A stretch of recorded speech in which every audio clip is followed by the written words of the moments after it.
النهاردة عندنا طريقة الدجاج المندي أو الفراخ المندي بطريقة سهلة وبسيطة ويطلع معانا بالمنظر الجميل ده. وزي ما انتوا شايفين كده الفراخ دايبة والرز مفلفل، ونبتدي بالخطوات واحدة واحدة، وأهم حاجة تمشي على الخطوات بالظبط. عندنا الفراخ مغسولة هنا بطريقة كويسة، وعندنا بصلتين متقطعين قطع صغيرة، وعندنا بهارات صحيحة، ليمون، قرفة، ورق لوري، حبهان، وعندنا كمان فلفل حصى، فلفل اسود حصى، وجزر مبشور. والفراخ بتاعتنا مغسولة كويس، ونبتدي على طول بالطريقة. عندنا شوية زيت سخنين جامد هنحمر فيهم الفراخ بتاعتنا بطريقة كويسة ونقلبها كويس. اهم حاجة تشويحة الفراخ تبقى مظبوطة. عندكم الطريقة كده لازم تعملوها بنفس الطريقة دي، هتطلع معاكم بالمنظر اللي انتوا شفتوه ده، وهتبقى معاكم جميلة ومفيهاش طعم مرارة ولا فيها اي حاجة من الكركم. كل الحاجات بهارات هتتحط واحدة واحدة، كل حاجة مع نفسها.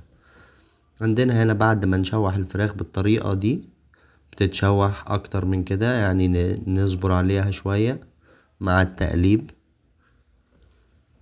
ننزل عندنا بالبصلتين المتقطعين، وبعد كده البهارات الصحيحة بتاعتنا ننزل بيها، نديها تقليبة جميلة، وبعد كده ننزل بالجزر المبشور، والكلام ده كله يتخلط في بعضه جامد. بعد كده ننزل عندنا بمعلقة كركم كبيرة واحدة، بس معلقة واحدة زي ما انتوا شايفين كده، مش هنزود عن معلقة.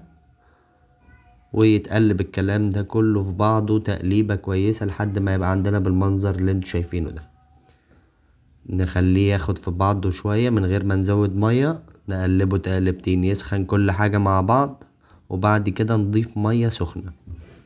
زي ما انتوا شايفين المكونات والبهارات سهلة وبسيطة، اهم حاجة تمشي بالتدريج زي ما انا وريتك. وننزل بالمية بتاعتنا كلها، مش كلها مرة واحدة، هننزل واحدة واحدة بمية سخنة لحد ما نغطي الفراخ بتاعتنا ونسيبها تستوي على مهلها.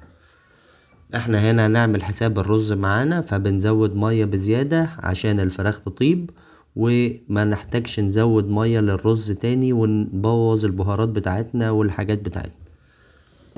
زي ما انتوا شايفين تغلي غلوة كده زي ما انتوا شايفين. وعندنا هنا غسلنا الرز بس، يعني ما نقعناهوش، بيتغسل غسلة نضيفة وخلاص.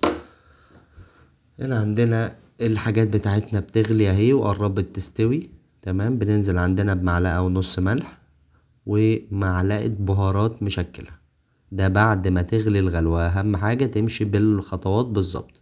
نزلنا بالرز المغسول بتاعنا، نقلبه تقليبة ونوطي النار خالص، يطلع معانا المنظر الجميل ده.